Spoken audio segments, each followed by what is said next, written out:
It's May 27th, 2018, and it's time for another Sunday Sit Down.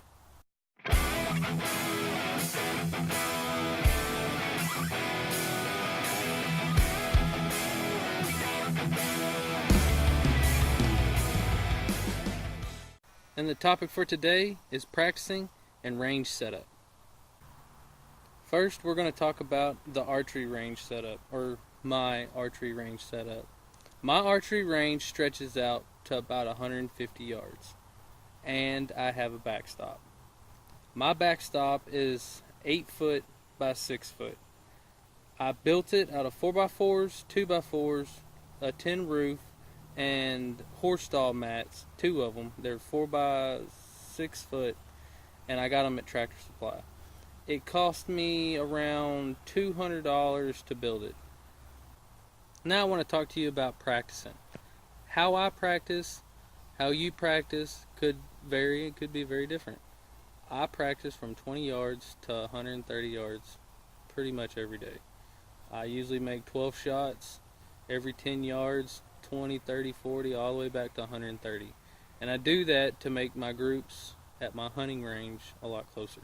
I typically try to double what I'm going to shoot on the hunting range at my deer stand on the practice range. So if I have a spot set up for 50 yards, I'm going to try and practice 100 yards. And the reason why I do that is my groups dramatically change whenever I go from shooting 100 yards to shooting 50 yards.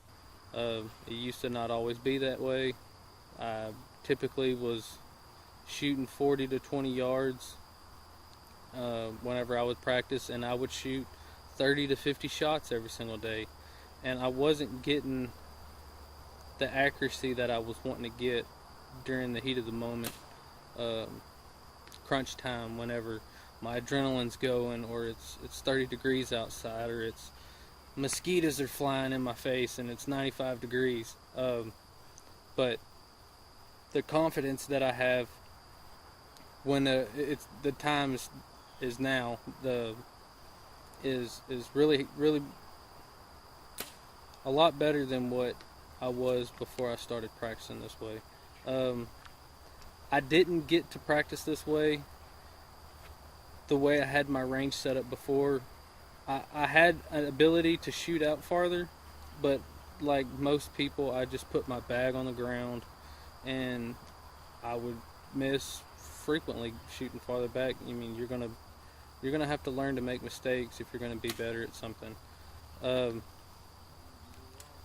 But whenever I set my bag on the ground and I'm only used to shooting 30 to 40 yards, I would go back to 70 yards and mess my arrow up. Well, depending on if you want to buy good arrows or not. If you run through a dozen arrows at $150 a dozen, well, it don't take but a handful of misses for you realizing I'm just going to quit shooting far. And I wasn't getting better at my maximum effective range. And what maximum effective range would be, like I said, coming out, let's just say you could come out and not have shot all day long. When you're in a hunting situation, you don't get second chances. You don't get redos. So you have to make it count the first time. You only have one time. So if I see an animal and it's at 50 yards and I can't get any closer to 50 yards, before I started practicing the way I do now, 50 yards was pretty much a gamble. Could I hit it? Yeah, in 5 shots, I could hit the mark in 5 shots. Could I do it on that shot? Probably not. I had a 20% chance of hitting it on that shot.